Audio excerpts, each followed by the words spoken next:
Here we are at the beginning of 1809. The story so far, which is kind of hard to deal with because I just played Source of the Nile as a break, but now temperatures are going down and it should be livable up here over the next few days at least. Kind of hard to recall everything that happened. Obviously, early on, the French screwed up in their invasion of Britain, didn't handle their navies properly, and got themselves stuck there with the Grand Army, and that triggered a number of kind of weird situations where France went to peace with the coalition in order to extricate their army, in order that Austria and Russia could attack Prussia and take Masovia, setting up Russia so that all it needs to do is take Paris to win the game. Well, that left Spain at war with England. Spain ended up taking Portugal. England is back there now with an invasion to try to regain Portugal. They didn't quite make it, and it has to be done in winter. It has to be successful in winter, so they're kind of in a problematic situation where, you know, the Portuguese are going to continue fighting on. But without guerrillas, because the only way they get guerrillas is somehow or another through Spanish instability. Whatever. We've got Russian troops that have cut a path through to try to get to Paris, but it's too late. Prussia joined the French, and this isn't just the weirdness of the situation where France wanted to get out of a war. That's a big part of things, but a lot of this has to do with the automatic victory conditions. The fact that Austria needed Saxony, which was a Prussian ally, and Russia needed Masovia and Warsaw in particular, which was owned by Prussia, in order to get their automatic victory conditions. But anyway, the French have retaken most of northern Italy, but they can't actually take the provincial territories because those were all absorbed into Austria. So we have like Austrian control marker here with the French control markers in all the cities. I have to defeat Austria to recreate the Kingdom of Italy, and the rules are... They appear not to allow it again when read in isolation, but when you read them with combination of other rules, you come to the conclusion that maybe they're just worded horribly. Anyway. So right now, the French army has the coalition Austro-Russian army in retreat. And in fact, the Russians are out of supply, hence these markers, because the Prussians cut down and slapped them around there. Prussia has retaken Warsaw. They don't own Masovia yet. They have to get Russia to surrender one way or another for that to happen. The Brits intervened and took Denmark and have turned it into their own minor because it was a Prussian minor before. Basically did this with their Swedes. Their army is down in Portugal. And, you know, we haven't had a major surrender except for Prussia, who actually did a free negotiated surrender, something most of the other games don't allow, to give up Masovia and Saxony, essentially. And it's already 1809. You know, at this point, Austria and Prussia have both been defeated. We're going into the 1809 Wagram campaign, historically, would be at this point. Things are looking, you know, pretty much like not much has happened comparatively in Europe. Some of that may be that my own inability or unwillingness to conduct forced marches and the like. But part of that has to do with the fact that the armies kind of need to stick together to be at all functional, and they're perfectly fine with no attrition at all as long as they keep their supply hooked up. And it's not that hard to keep supply hooked up. The only thing that's really problematic is there's a couple of places in Austria where the Russian supply line needs a little help. Otherwise, there are usually fortresses within within 4 movement points of other things. There's little areas of France near Brittany where things get kind of troublesome too. I'm sure we'll find some others. Turkey, and I haven't dealt with this yet, and I really ought to before I actually start, is going to reestablish the Ottoman Empire. They are currently at war with Spain. Or did they declare peace? They may have pieced it out. Yeah, they pieced out. Okay. So yeah, Turkey's back to being the only true neutral on the board. It will have the opportunity, maybe, to turn against Russia and Austria. Looks like a good time to do it, except for the simple fact that the Turkish army is all down here in North Africa. They don't have a lot to build. This is just their feudal troops. They've already lost the Serbian feudal army, which I'm not sure is appropriate. There's like a revolt that happened that gets rid of it. Well, I don't know. However, I do have my main army up here. So, you know, I say, oh, most of the troops. That's not really true. Maybe close to half of Turkey's army is in North Africa, and I can start shipping it up. Russia is in a particularly weak position right now with, you know, all their armies in Austria, and worse than that, suffering out of supply.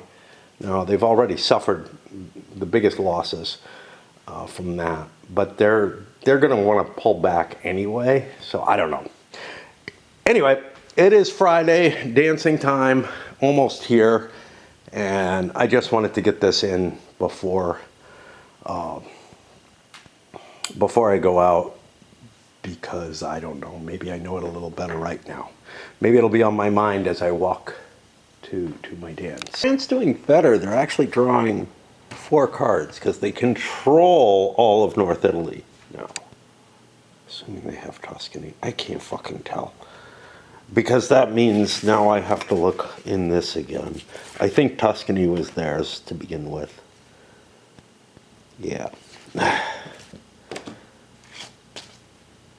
The overhead of keeping track of where you are, you know, of the information, the game state of the diplomacy in this game is just really horrendous compared to most others for whatever reason. Anyway, I'm going to hand out cards. I'll come back and note on anything interesting or any public events that have to come up. We've had a few. I'll hit most of those a little later, actually. But I drew one that I was interested in here, the monarch with the army. If a player has a monarch leader, Napoleon would count, immediately replace the army leader of a demoralized army with the monarch leader. The former army leader goes back to the reserve pool, and the army is rallied automatically. Players without a monarch get a -3 for a rally attempt on a demoralized army. It's a nice little card. I like the effect of that one. I just wanted to point it out because most of these I'm not that impressed with. You know, they feel like just a little added crumb to the game. Wow, my display is really getting bad. We may be coming to the end of an era here. I'll show you an example of, you know, how some of these are just so tiny. A subordinate leader is exempted from a casualty check if his combat bonus is used. You have to, I guess, play this before you make the casualty check. It's just such a, you know, a tiny little effect. And this is why we have basically none being played, because it's really hard to remember that there's anything valuable. Okay, let's look them over. First of all, we have to think about who's on which side. Because one per block is revealed.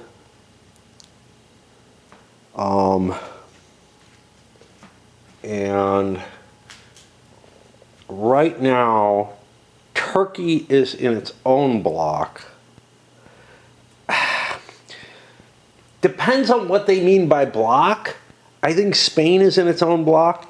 They didn't draw a public event. But England has drawn Third Rome, which is going to require the Russians to devote an army, I guess, somewhere in the east against the Turks or something. Military reform. If Austria and Prussia have been conquered by France, they achieved their military reforms. Like the Landwehr, this is just going to be sitting out there, I guess. Austria gets Indian Empire, which is not good. The British player has to send 2 fleets, 2 infantry steps, and 2 militia to the foreign war box. Why do I have this here? Oh, this is the discard pile. Yeah. That's not a player. So, I don't know who has to play first. I'm guessing the Turks as not a player, and we'll just put this up with the Landwehr. And now this is weird. If Austria and Prussia have been conquered by France, they achieve their military reforms and can now draw one more. It sounds like both have to be defeated in order to achieve their reforms. Same with this one. I'm not sure if that's what's intended, but that's what it sounds like. Okay, so that's the neutral one. Let's take a look at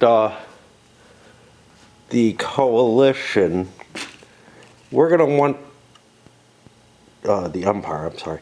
We're going to want to play inflation on the Brits.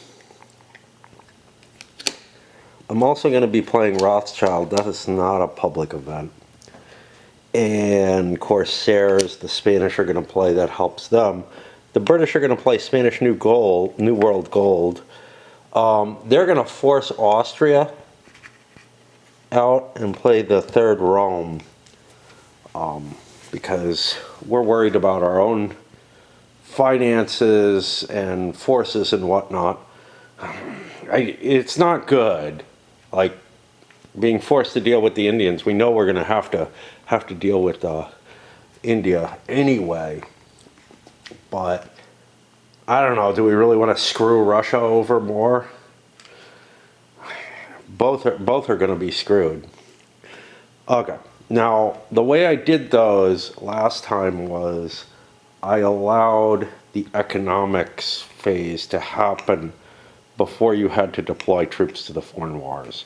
It's not what the cards say, but it's what we deal with. And now I gotta find something else to do. I can't cope with this thing. I'm having real trouble wanting to do anything, but I really don't want to do this. It's the place where Raid filled a great slot for me. It gave me something to do when I didn't want to do anything. That was always there. Unfortunately, it demanded that I do it, for far too much time each day. And yeah, I'm just not willing to go back to that. But I seek out other things, and I'm like, nothing looks good. Not eating something sweet and drinking coffee, which I'd done before I came up here, would help. But I'm not even able to get into anything online right now, like at all. So if I'm going to be miserable, I might as well be miserable doing a little bit of this. And we'll start with the Spaniards. It's going to be hard because there are a lot of cards out there that are at play that I have to work with. So let me see, what did I do? I did one of those. Inflation is going to hit the Brits. Okay. So I gotta try to remember what the fuck all these different cards that I've got face up are fucking doing while I can't actually. So this one is unplayed yet. This one is going to be played. This one is going to be played. as is this, as is this. Oh, I guess I didn't choose a public event to play. Yeah, we'll play the Russian War.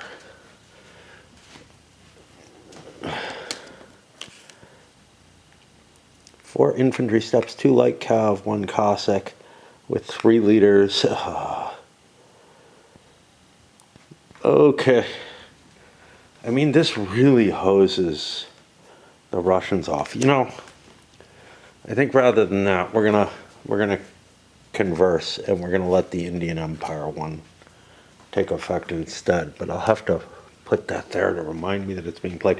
I mean, it's such a fucked up situation because I got a lot of cards. I've got public events that I've got face up. This is just because I'm playing it solo, but honestly, multiplayer would be problematic too because who's holding public events isn't obvious and whatnot. There's no way to check to see if they're cheating by just hoarding them in their pile of cards that are useless anyway. The thing I wanted to bring up is this stupid, all of your money goes away. You know, I kind of don't mind it. Like, it makes some sense. But it also would make sense that you'd be able to stockpile something. I don't know how much. You know, 40 is probably way too much.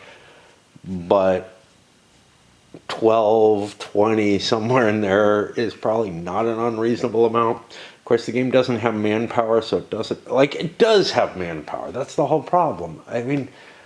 Why can't cash be held to some extent? I don't know.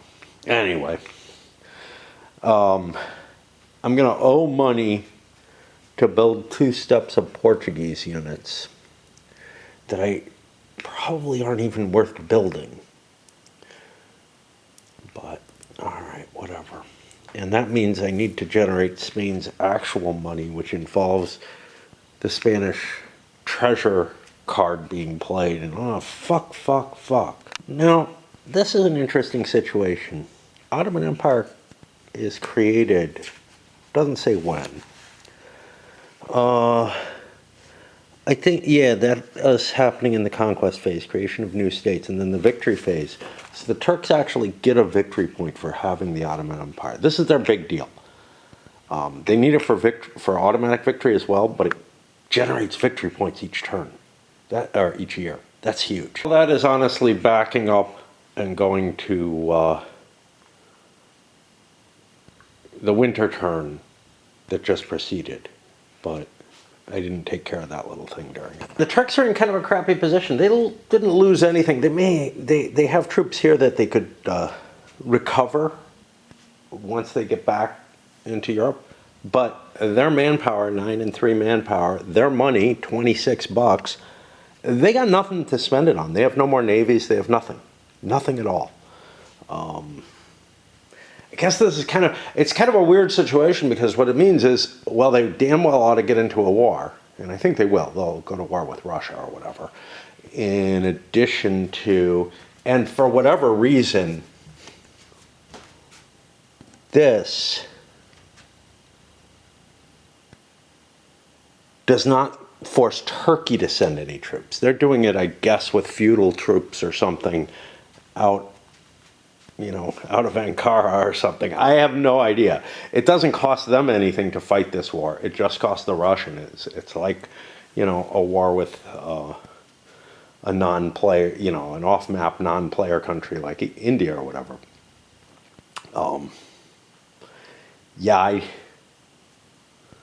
Oh, but I decided the Indian one is what I'm going to do. So actually, Turkey and Russia are not even in a belligerent status right now.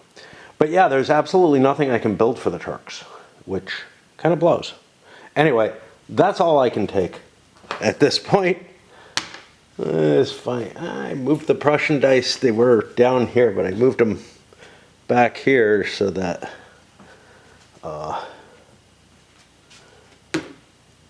I don't know, so that they could be out of my way, so that it would be harder to get them. But that's all I can take right now. It's funny, I would quit, except there's something in me that wants to see what this all ends as, because I'm really not enjoying this game at all. I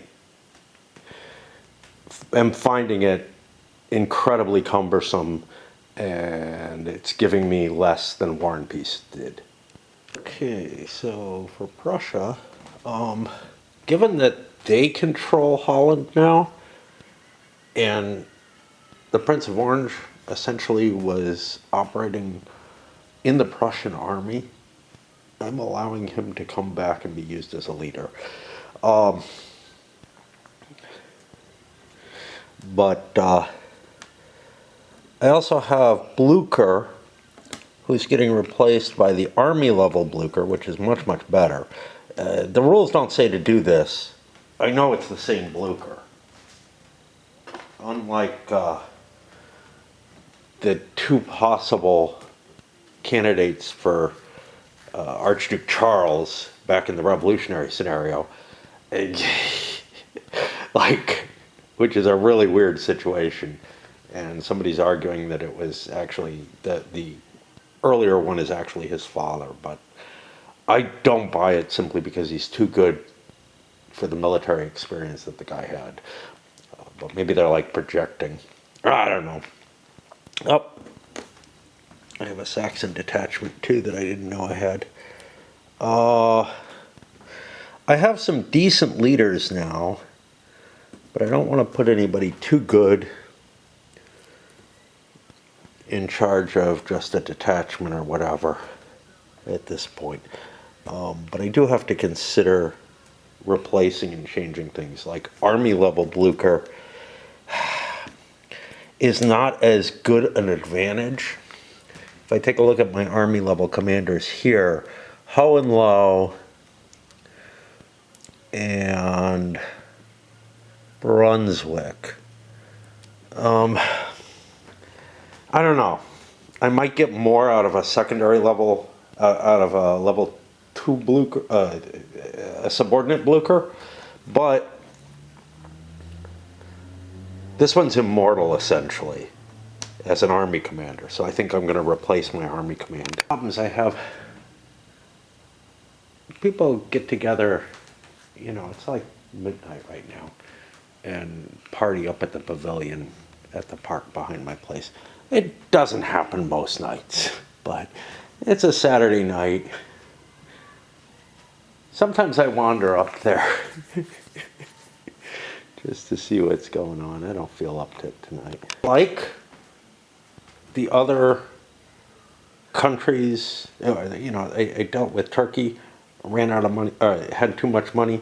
Prussia also has too much money. Now, I could buy a Prussian fleet, I guess, with some of that money. That would still leave me a fair amount of money for the things that I can buy, which is basically fortress replacements. So I guess I will, but it feels pretty fucking useless to buy a Prussian fleet for 20 bucks. I could also buy a better fleet for Holland instead. Well, not also. I could instead buy a better fleet for Holland. But that seems extremely stupid because I'm probably not going to be able to hold Holland throughout the game.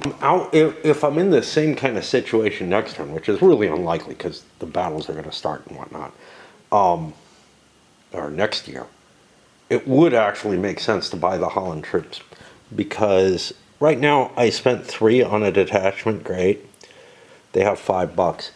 At 15, it's a better deal, and it is a better fleet than mine. But given that I had a detachment to build, screw that. Austria, on the other hand, is out of money after building most of their forces. Well, most of what they could out of their man pool. I'm going to put an infantry and a detachment up here as reminders that if Britain or Russia's not going to want to give them money, but if Britain wants to give them money, they might.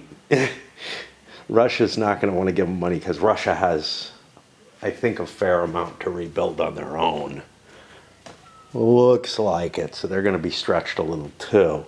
I'm going to just put them up there. That's the manpower that they have available, and an idea of how much it would cost, you know, be a $10 investment to give that to them. Problem is the English want to keep building ships for the escorts and whatnot, and have a bunch of issues going forward. But even though they've taken some losses, I don't know. You know, first of all, they don't have much manpower, etc. So that's kind of their situation. Yeah, it may not actually. I don't think it's actually at the pavilion right behind me. I think it's back across the street. There's a parking lot where the kids like to gather or whatever. Anyway, that'll get me as far as Austria. That means Russia is my next, and I need more break. It's around 2 in the morning now. I guess it was around 1 when I was up here before. While the party was still happening out there. It seems to have died off. I guess people have things like normal schedules. Yeah.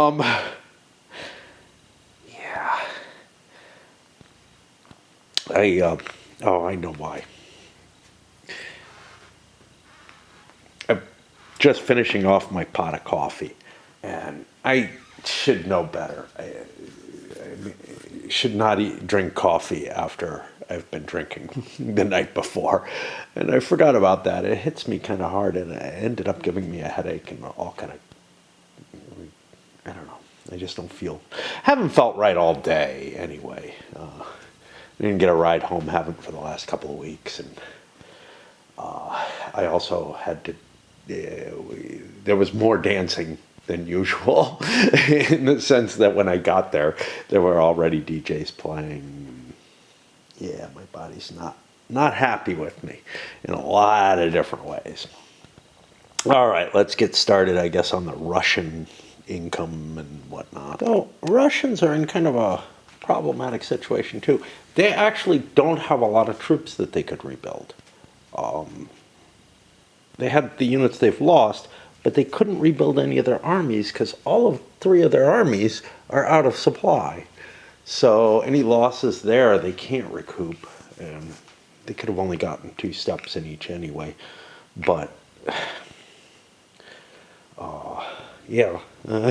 So they did use up most of their money, though, building a couple of supply units. Barclay de Tolly here, he's going to try to reestablish Russian supply.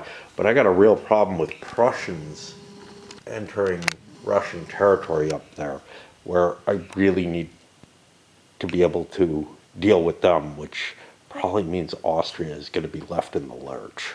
Is struggling. Now, I built a new army here under Junot, this army of Spain. I built all my toys. I think I'm going to probably drop down, like, I'm going to keep all my armies, but they're not all going to be full strength, so I might as well try to consolidate them into a single force as much as possible for fighting the Austrians or whatever. Then maybe detach, to do something else. But right now I've got 3 armies together, and I don't have 3 armies worth of troops there. But I put a lot of my excess troops. I did build up my armies as much as I could, the 2 steps per, and I've got additional reinforcements coming, but I also wanted an army from Junot, because that's enough to, a regular force wouldn't be enough. But an army, even if it's a small army, we're looking at 2, 4, 6, 7, 8, 9, 10, 11, 12 steps. It's actually full. But, it's like twice the size of any force that the Russians can put in the field, unless they delete one of their armies and build it back up. And it's really hard to build an army just using supply lines to full strength, which is one of the reasons why breaking off a small army with like a single infantry corps in it or something, or a detachment, the number of detachments I have for the French available really means that there's no impact to me using detachments and armies for them. I could just be using regular units and then convert the regular units into detachments and, you know, fill out the forces and whatever. But yeah, that's gonna, you know, I'm gonna send something back to reinforce and basically recharge my army as things go. I did spend the, whatever it was, the Rothschilds, got an extra $6 off that, great. I'm not really sure what the hell the card means. It says 2DR6. I guess that's 2 die roll. And that looks like an old Avalon Hill nomenclature, the DR. 2DR written like that means 2 dice, but it may be specified in here. It's just weird. Anyway, that's going to put me to the Brits. As I've often said, I really don't like doing the economics in this. I don't know why. It's probably lighter than in a lot of games, but whatever.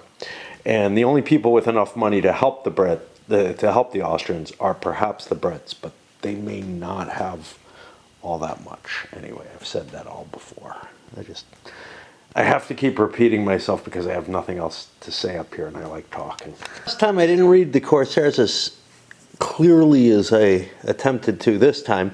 Each fleet can attempt to detect one Corsair by rolling a 5 or more, but I ignored the next part. The die roll is modified by the Admiral's maneuver value bonus and the Corsair value penalty. Corsairs only have one value on them. Is their combat value. So I don't know. I feel like you randomly hit a Corsair. So I guess, I don't know. I don't know if you get to hunt them down and search for them or whatever. Whatever. So I guess I'll do it that way. But right now I have this thing where I need to get at least a 6 instead of a 5. Another 40% hit. Now, the way I calculated out the trade is I go through all of these, look for any that have changed hands from the year 1805 that have trade capabilities, and then also look at, okay, Spain and France were both at war with England originally, so those are fine. But now Prussia, which doesn't have a lot of trade, is also included in this.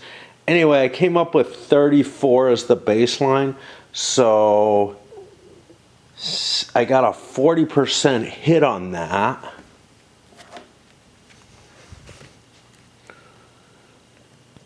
Which means we produce an additional, say, $20 in trade as the total.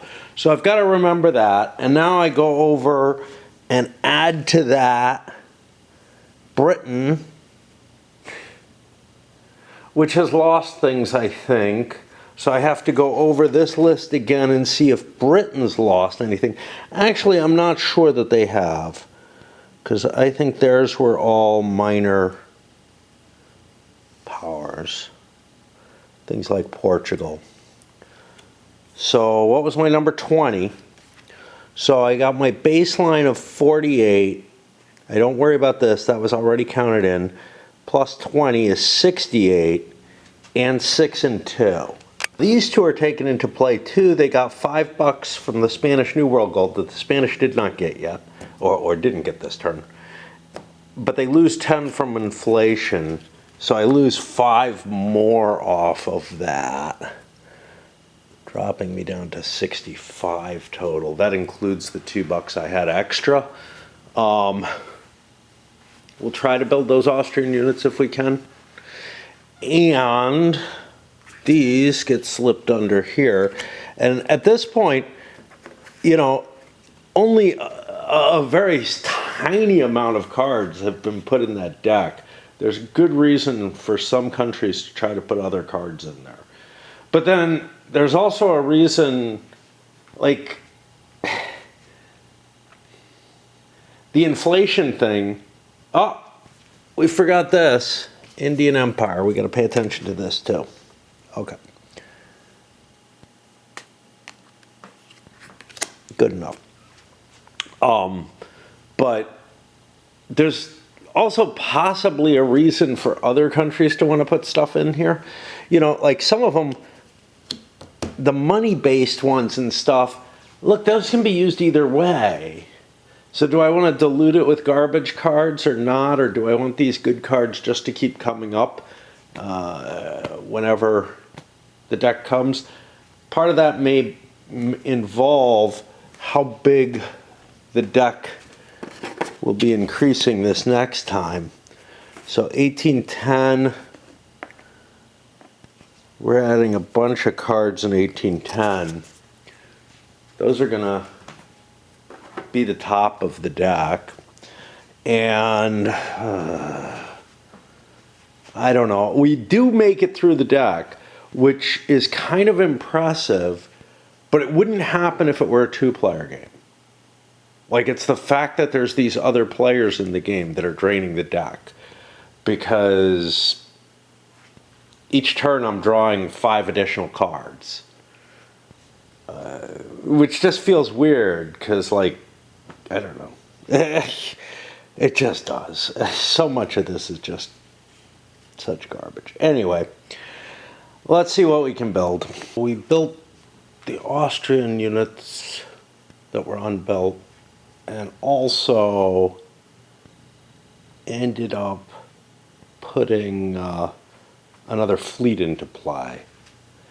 It gives us a fair amount of extra money. I'm going to actually give Austria 2 more bucks beyond that, because I'm unlimited in what I can give, to give them enough to buy at least 1 replacement unit.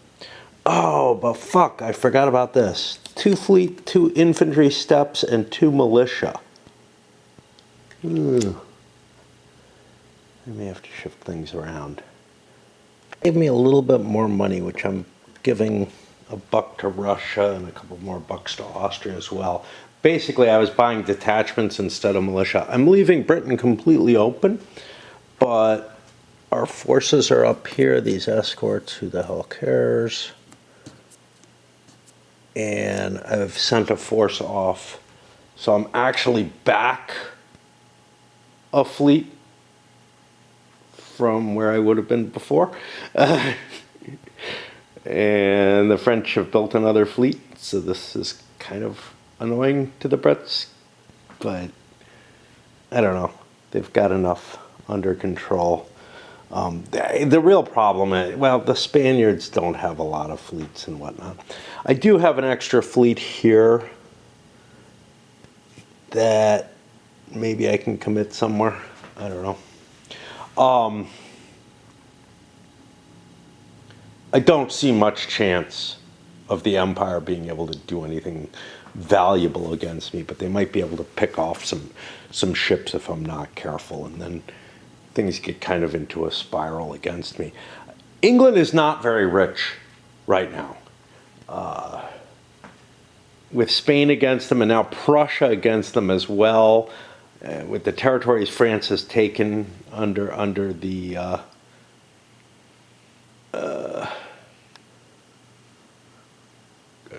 whatever the fuck it is, continental system. They're just not getting that much money that they can, like, fund the war everywhere. You've got enough that they can kind of cut things to break even, but the biggie is these Corsairs doing 40% losses the last couple of turns. That's really hit hard. That is gonna put us somewhere. Diplomacy, I guess. And this is a spring turn of diplomacy. Interesting things could happen. The Turks could throw themselves into the war. They're not really set up to hit this turn. So maybe they wait. I think they wait. And yeah. But I am going to break, and I'm not thrilled with what I'm doing with life. Today is the day that it's kind of cool. I feel incapable of facing my cart, though. And this is kind of the problem. I know I need to do it, but I'm just like, fuck. I don't, like, I'm worried that a wheel is damaged or something. I know that there's other damage that isn't going to fix easily. Like, I'm going to be able to put something in place easily, but it's never going to be as good as it was last time. And I'm just like, oh, fuck. Here, pissing away the day, of course. Trying to decide what might be important in diplomacy. My gut tells me don't do anything, right? Like negotiated type of settlements of any kind. I'm not sure that a peace can be negotiated at this point. See, here's the weird thing. You have the conquest phase, which is when I think you can do the free peace. But then this diplomacy stage, like they're not at the same time, but I don't know. What's not clear is when you're supposed to be able to negotiate your free peace. Anyhow, I think I'm going to go with my gut here and say, look, Austria's not going to try to arrange some sort of surrender, although it would be in their best interests to do so in a lot of ways. But again, thinking that I had before, one side or the other is going to get a better deal out of an actual surrender. So the only real question is, are the Austrians, do they want the war to end now before they lose more of their army? They've got some of their army destroyed already. Do they really need to get beaten up more?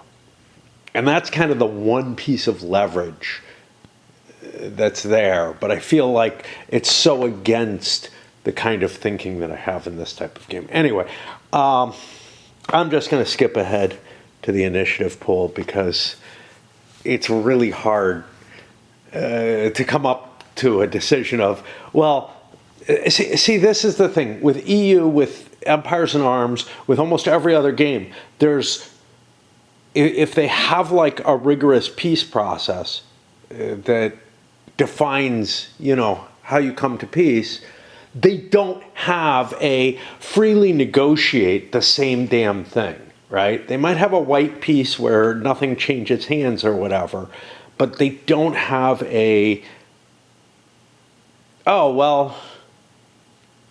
if you don't like the deal that you're going to get out of the enforced peace, then you can just make up your own deal. The thing with the enforced peace is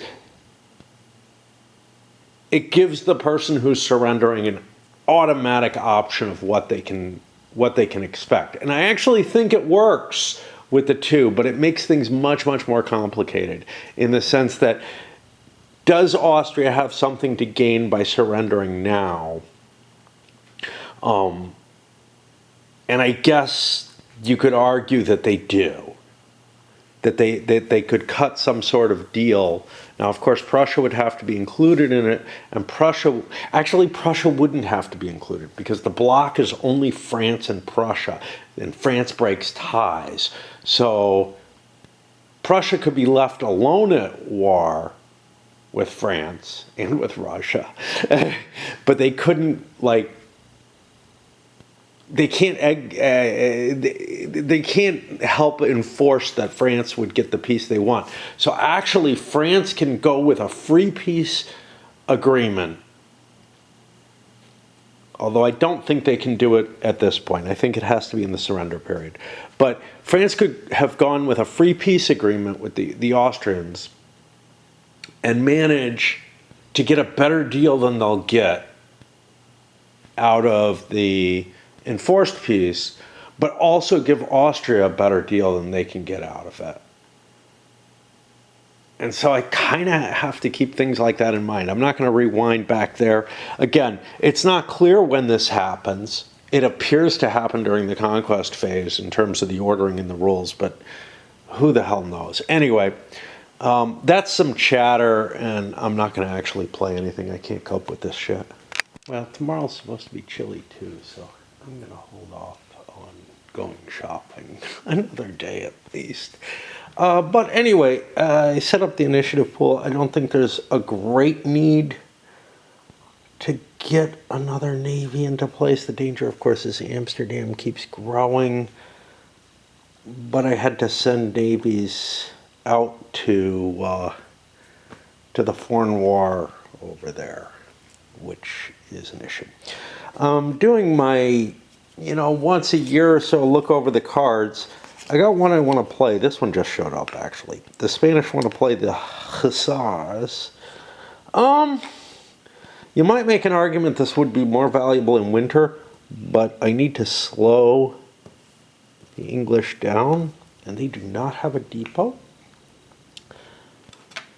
other than this one, which is going to throw, I'll put a couple of out of supply markers here, and it forces the Brits to do something else, before engaging my army and, trying to take the rest of Portugal.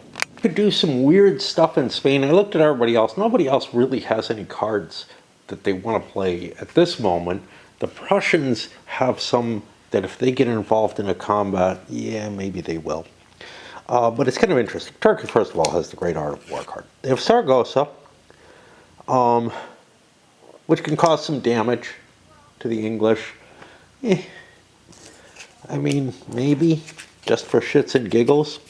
But the more important one is the Dos de Mayo. But the problem with that is, if I do that to Spain before Portugal falls, it puts Spain in a powerful position where all they have to do, I think, is take Naples. Let me look at their victory conditions. Of course, Gibraltar also has to be there.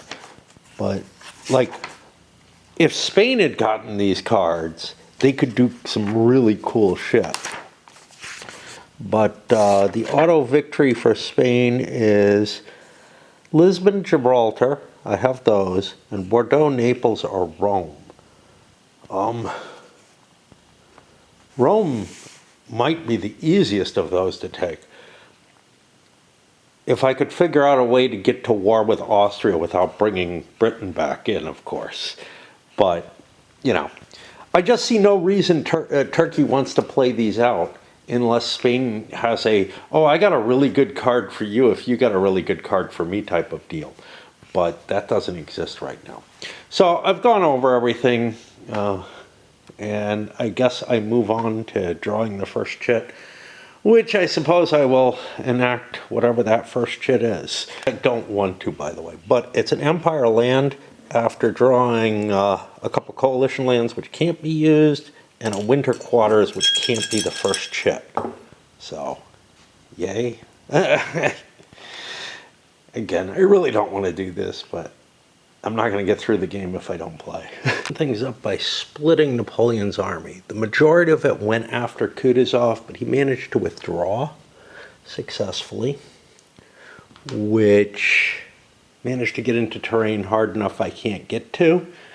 And I also went and sent Davout off with basically one corps in an army to take Ratisbon. He succeeded in doing that, of course, since I had no cash for my French. I had to staff that army with the forces that were there, which is not optimal by any means. I think I'm going to try to hit the forces of Württemberg here. Of course, I'll probably screw up again and not end up garrisoning Württemberg, but that's just the way things seem to work out. Created another interesting situation. Now, the Prussians have a force that I think is actually out of supply here. I'm not positive. No, they would have been in supply. Because this doesn't exert a zone because it's out of supply. This would have fallen back and cut them off. But I felt like I needed to get a Russian siege that Alexander was performing on Olmutz out of the way. So I marched down, attacked him. He ran away. I marched and attacked again up here, I think. He ran away. And then I hit him, and this time he hasn't run away. So we're going to have not a major battle because Alexander's too small, but the army of Silesia is going to hit the army of Poland. The army of Poland is wiped out in the pursuit of that. It was, they had like a -4 to their die roll. They're not going to do any real damage to the Prussian army. I mean, on a high roll, they'd do some. Whereas the Russians had about a +5, +6, somewhere in there. And were able, I'm sorry, the Prussians had a +5 or +6. And have plowed up into here. This army, I don't think I want to move. It has an out of supply, but that's 3 armies that I'd have to hit that are out of supply. With terrain advantages, etc., that's just too big a difference. Whereas when I look elsewhere, I'm like, yeah, nothing else really wants to move. I don't feel like Massena has a huge advantage against Johann, and I feel like I have the Austrians on the ropes here, and probably will get them cleared out at the end of this year. However, after those hussars, the English are out of supply, and I could actually swing into place and hit Wellington's army, which might be a worthwhile task. I'm not sure because my army is pretty weak. 2, 4, 6, 7, 8, probably 7. Yeah, this guard. Something like 8 steps. I probably don't want to hit that. And then the other side coming around this way. 1, 2, 3, 4. I could hit the Anglo-Dutch army, which is much, much smaller. That would further cut them out of supply, so I think that's actually the path I would like to take. On something that bothered me that it wasn't noted somewhere else where I thought it should be, but artillery is unavailable for both combat and sieges. I know, actually I don't know about either, but over here, artillery superiority for the siege table doesn't note that. It also doesn't note it here, that they have to be in supply. I haven't really been worrying about that. The Russians actually had, well, the Prussians actually should have had a better die roll by 1 because they should have had 2-to-1 artillery instead of, you know, if this is a matter of, oh look, this is here somewhere. What I'm trying to look for is the armies not having zones when they're out of supply, which I thought was the case, but I'm not seeing that here, and I've kind of played it as though they don't. Not that, like, if they do have zones, then this is also out of supply, right? Because I can't reach up to here to gain my supplies. Because this guy retreated across my supply line. Likewise, I was also looking to see, hey, how about interception effects? Because I'm interested in whether or not, for stacking reasons, I couldn't have intercepted here. But over here, I would have been able to intercept this unit as it moved through. Fine, I forgot or missed the opportunity. But now I'm looking at this and I'm like, yeah, what's up with that? But also, it means, well, no, I'm in supply from La Coruna. I was going to say that these Spaniards who attacked wouldn't be in supply either from Ciudad Rodrigo, but that's okay. I'm going to keep looking for other stuff. because the rule might be hidden somewhere else. I can't find any prohibitions, so these guys are out of supply as well. These guys don't want a chance moving by Wellington. Fine, maybe Wellington missed his interception here. Could I have gotten here? I don't know, because there's like a pass. There's something weird here. You know, the way mountains work in this game is just fucking weird too. Where this feels like it should be a mountain pass, and I would have had enough movement to avoid in that case, right? 1, 2, 3, 4, 5, maybe not. I don't know. But fuck it, I'm not coping with that. And I'm again done because I can't handle this game. I really can't. It's just pissing me off too much. I don't know why I'm playing it. I feel like I should quit. It is such a loser in so many ways. Right around midnight on Sunday night, I'm playing a little bit more. I got a coalition naval and ended up shifting to cover this fleet with an additional third fleet, making it, or a squadron with a third fleet, you know, whatever, with an additional Swedish Navy, gathering a couple back here, including the Portuguese supply ships. I can't get supplies down to Portugal because I didn't buy a depot at the beginning of the turn. I wasn't counting on being cut off the way I was. And then I got the neutral land, and you know what? I think I probably forgot to do it last turn. The Turks need to move on the land and naval, and I think they did not. But finally, I come up with a coalition land 4, and I don't know what I'm going to do with that. I believe, like, the Russian army, etc., is mainly capable of moving. Like, Kutuzov's a level 4 commander. So I might be able to start arranging supplies, but maybe not as well. I don't know what I got up here is the big issue. Yeah, Barclay de Tolly's only a 3. I don't know where. I've got a 4-liter Bagration, but I didn't shift him over anywhere.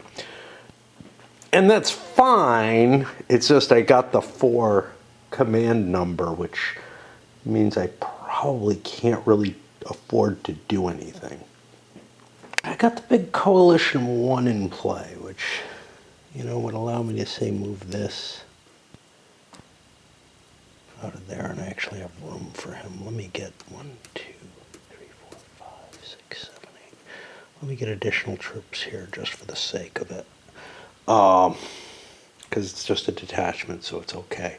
And that's not an army, so it doesn't cause any kind of discordance if there's anything meant to happen with corruption or whatever. The Prussians end up taking Kovno, moving forward to Riga.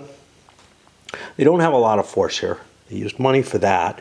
They used troops over here to take Königgrätz.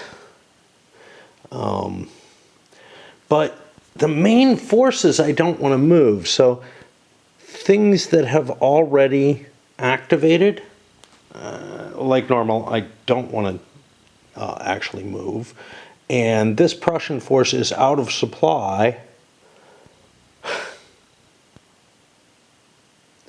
Barely. It's only because this has an army zone, even though out of supply itself. And I just can't get a supply source in there. The Russians have to kind of fall back for anything to come, like, into any kind of rational sense, right? Right now, I've got 2 armies that are blocking each other's supply. And if the Russians move out of there, I don't know if they can be in supply. They can once Barclay de Tolly moves down. But until that point, the Prussians are out of supply as well and just stuck back there. Now, the French can't supply the Prussians, blah, blah, blah, all kind of stuff like that.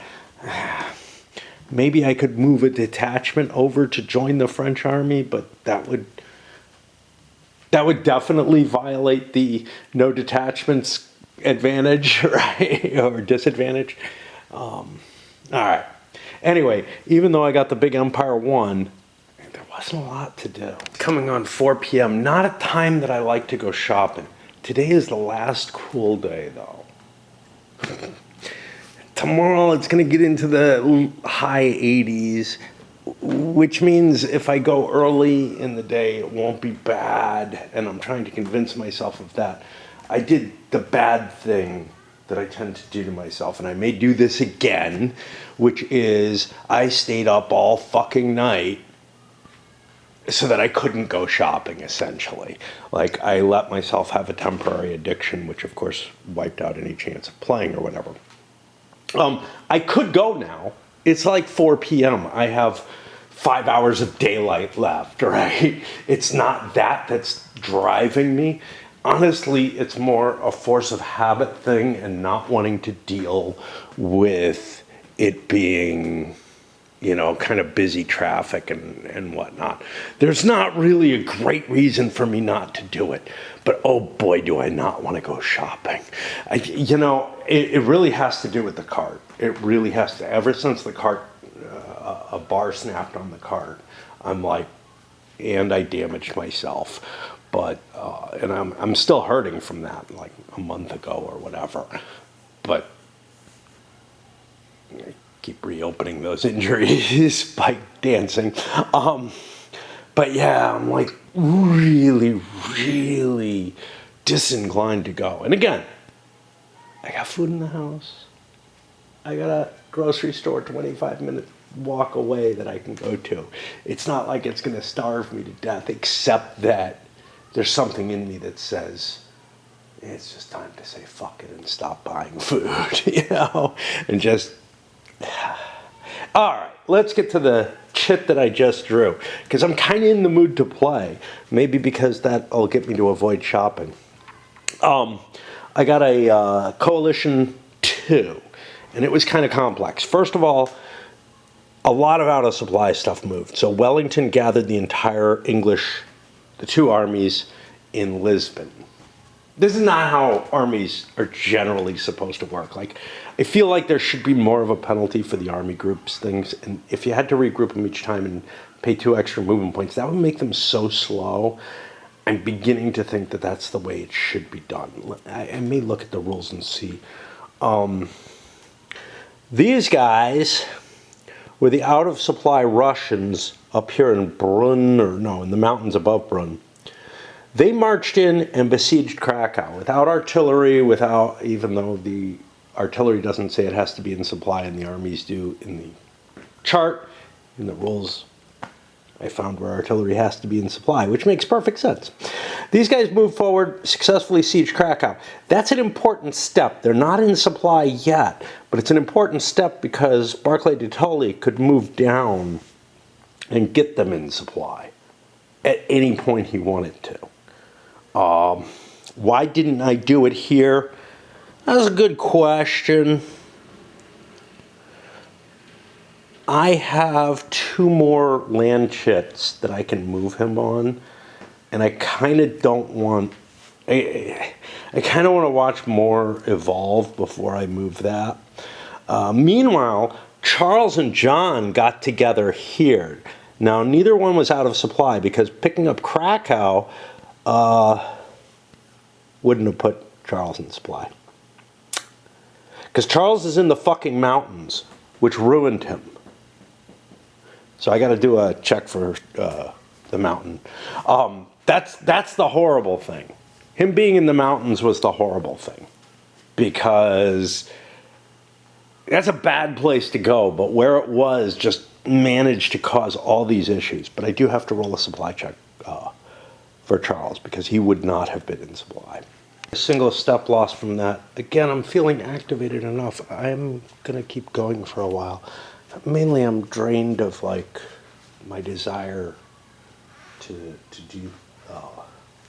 do anything else. Like, I wasted time last night just on one of these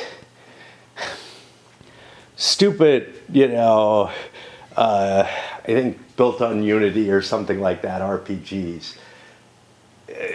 But what's cool about them is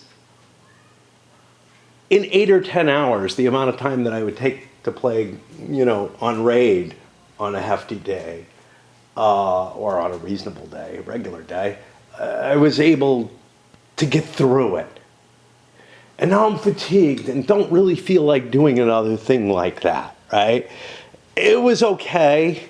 It wasn't anything exciting. I don't feel proud of having played it or anything like that. Very little story and, lots of just stupid, simple fighting, maybe a little bit more to it than most raid fights would have.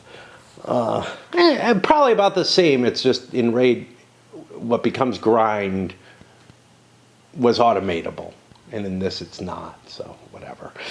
So I don't know. But anyway, I just fucking knocked one of those out. And am I completely cured of that need? I don't know. But yeah, it feels like I am. It feels like I drained myself overnight and that I'm just not ready to do another thing like that. And it's only Monday. And I mean, worst comes to worst, I make it through somehow or another. It's like just letting everything go to shit, but still surviving or whatever. Out of pipe and nearly out of tea, which to me means go do something else. One nice thing is I'm still tired. I didn't get enough sleep in. Like, I played until like 10 a.m. It was more than 10 hours. Okay. I played until like 10 a.m. before I finished. And I'm still, like, there's stuff I can explore if I want to. But,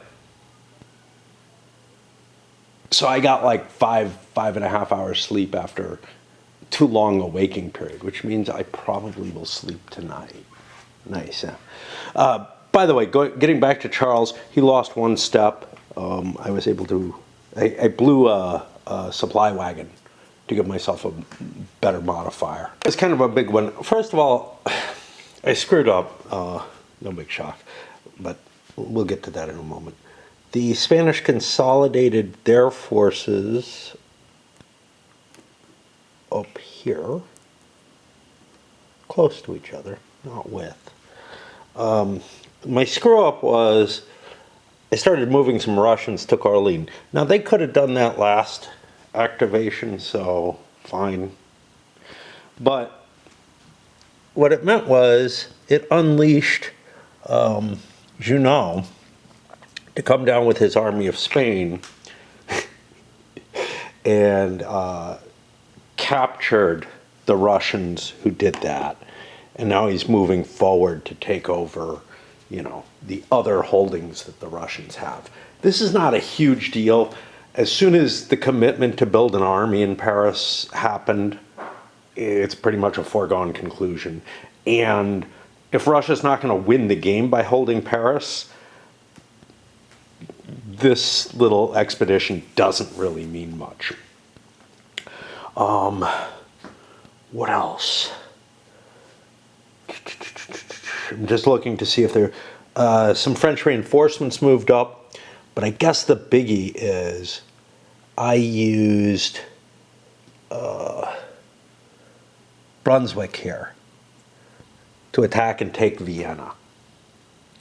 I believe that means that Austria is going to fall, because I think if Vienna and Bohemia are both gone, they go under. Now, I could continue with a force march with Charles and all kind of stuff like that, but I honestly think the surrender is the best thing for me at this point.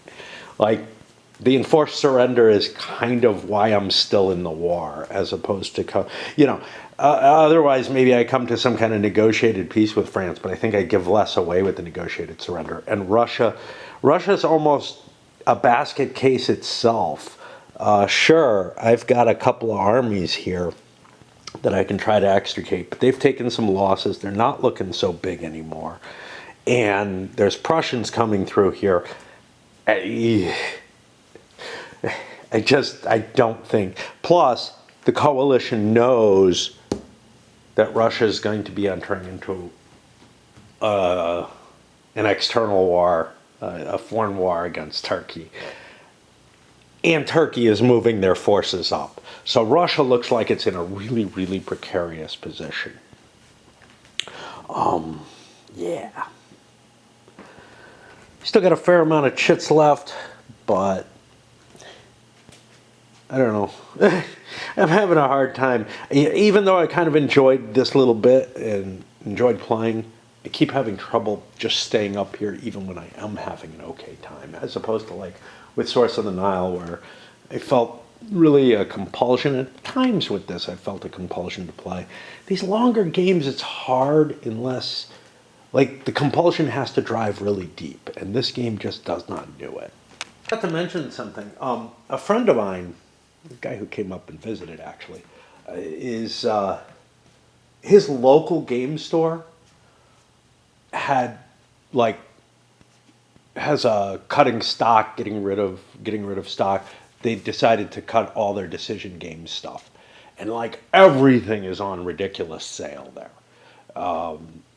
I basically told them to give me anything that's $1, with the exception of the Wilson's Creek reprint, because I've got the older copy, and I don't really trust their reprints anyway.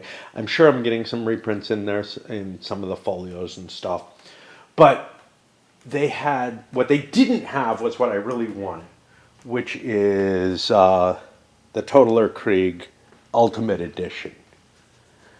But as an example of what they did have, Campaign North Africa, I think, was $10. I mean, sure, it's the Decision version. Who knows how bad that is? I have no desire to pick that thing up.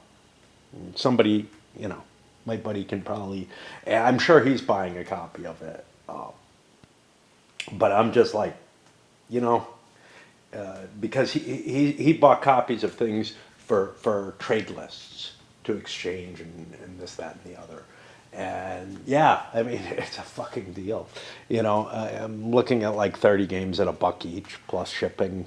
They're going to be folio and magazine games, so the shipping's not going to be too bad for the whole pile. For the cost of a boxed game, I'm going to get a ton of games that I probably will never actually get to.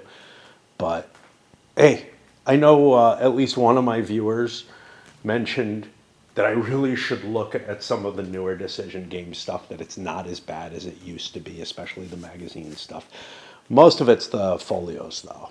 Anyway, coming down towards the end of the turn at this point, actually.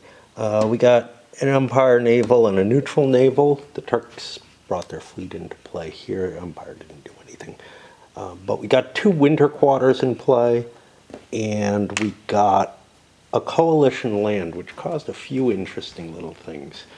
The Swedes came down here. Now, did Coalition 1 go already? Yeah, no, that's Naval 1.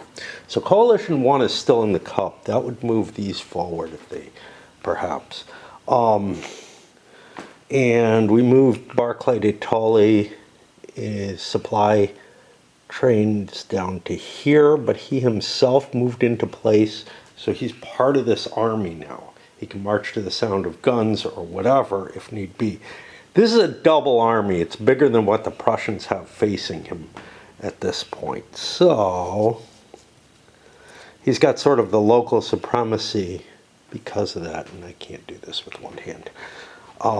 We shall see. I think not much else is happening. Final attrition phase, I don't think there's anything that was applicable for that. We get the conquest phase. Minor powers can't be conquered at this point. Major powers, Austria is going to surrender. They have to surrender to both France and Prussia. That's going to give 4 conditions, no more than 3 of which can be territorial concessions. France gets the first pick, I guess. This isn't great, because France has lost the North Italian minor, as it were,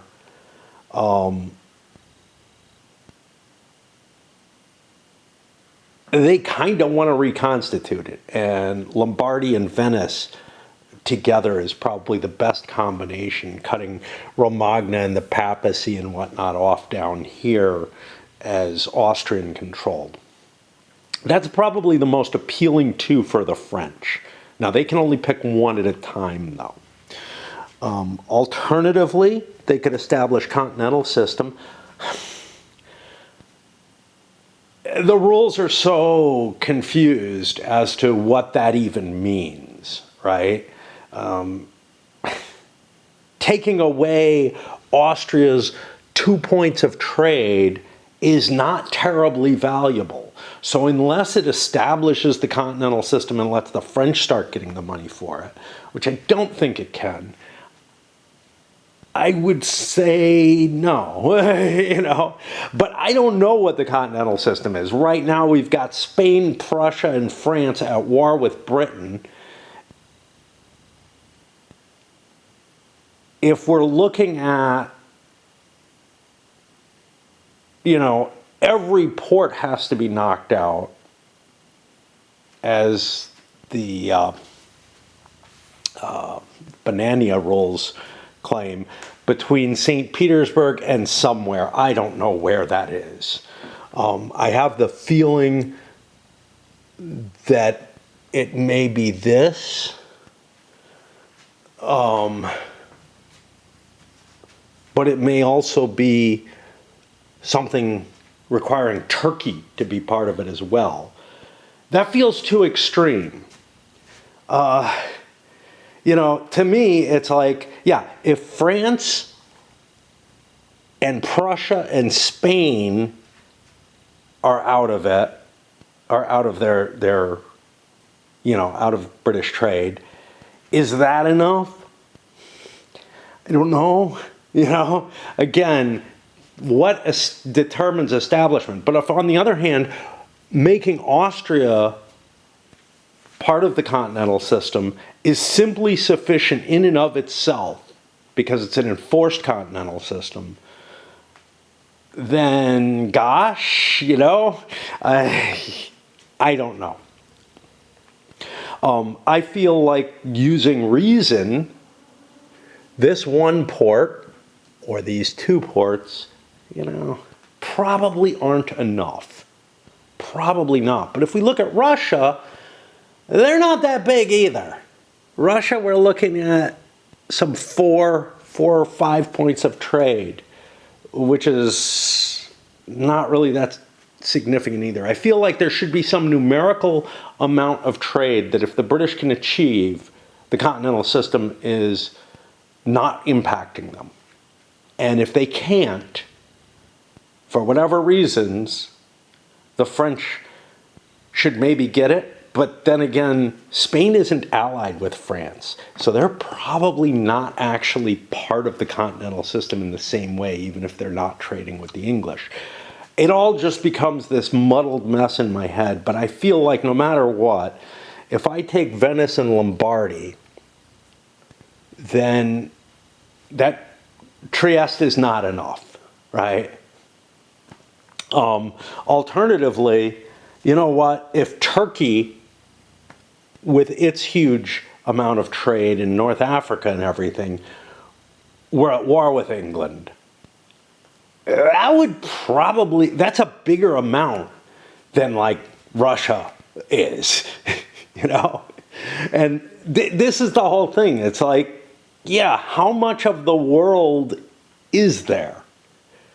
And I just don't feel like the amount is high enough at this point that it would swing it. But again, the rules, I'm not happy with the Banania interpretation, which has to do with basically all of Europe being under it.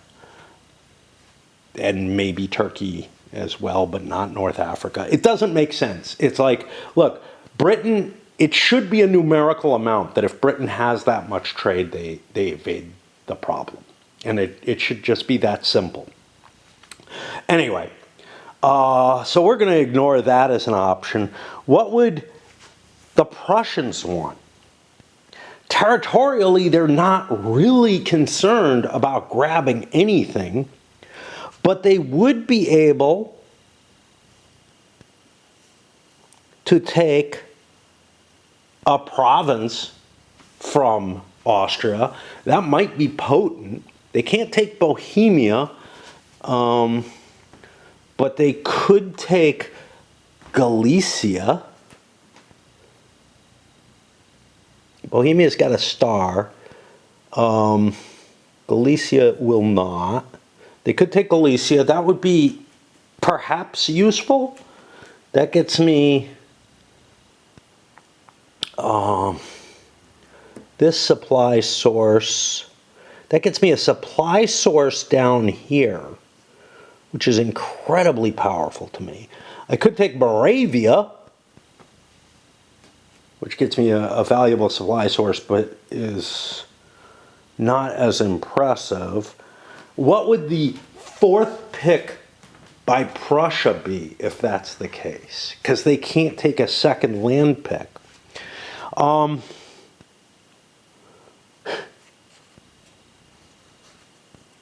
We wouldn't be able to do the mandatory alliance. We could do a greater mandatory peace. It's not clear whether or not that protects me, because the only thing that Austria and Prussia both want is Saxony. War indemnities, that might be useful. Right now, Prussia's whole army is on the field, though. If a war with Russia is ugly, half of Austria's money could be really, really helpful.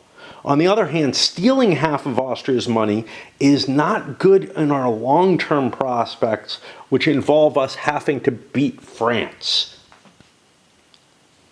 So that's not very helpful. We can't take miners from Austria. I look over these peace conditions. Oh, wait, yeah, we can take a province of a multiplayer miner still allied, or by an alliance with a single miner. So if Austria had anything too tasty,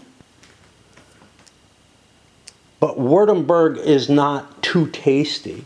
And this is the other thing. Württemberg is going to remain an Austrian ally over there, no matter what. Because there's no way France is going to take it. Prussia can't. Well, they could, but they don't want it.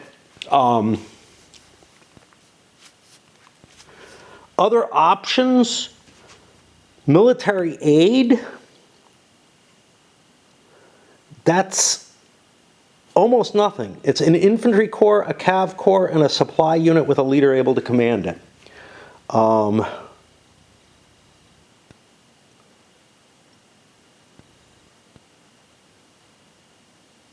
I mean, maybe that's the best I can take.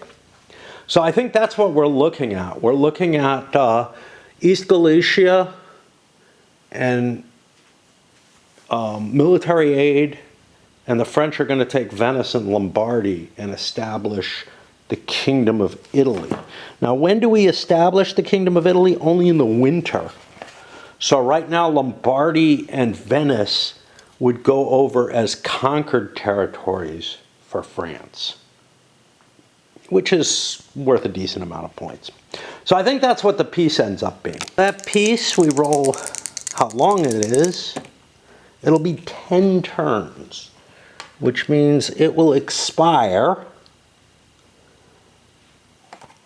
4, 8, 9, 10, I think in the autumn of 1812. And I'll write that down over here along with the condition. Key notes here.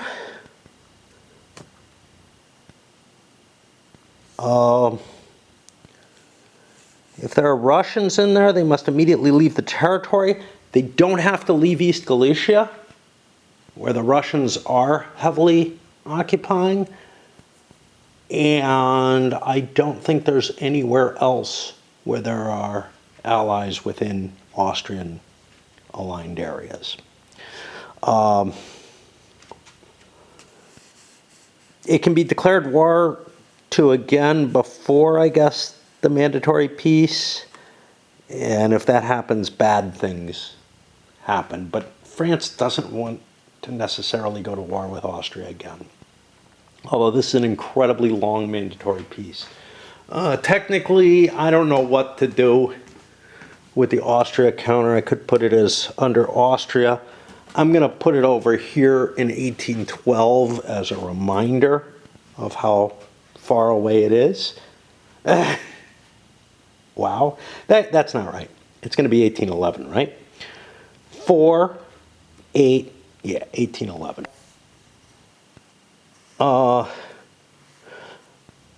The Allies can't enter Austria under any conditions, like those coalition forces. I don't know about other forces, but like I would say anybody who's opposed to Prussia or France would be precluded. Like if some other coalition were to form, I think it would be unreasonable to allow them to use Austrian territory. I think that's about it for what happens. The Prussian and French units are not withdrawn from Austria. They have free passage, so they can get out. The corps selected, who gets to choose, is a big question. That's not specified anywhere. Where it says here, the victor can choose military aid, yeah. The defeated power will provide 1 infantry corps, 1 cav corps, and a supply unit. Well, we'll give them shit, you know. And does that end up being a multinational force? I don't know. Again, you know, if you're allowed to coordinate miners into your army, I'm not sure why you wouldn't be allowed to coordinate this little tiny force as part of your base army. But what do I get again? I get an infantry,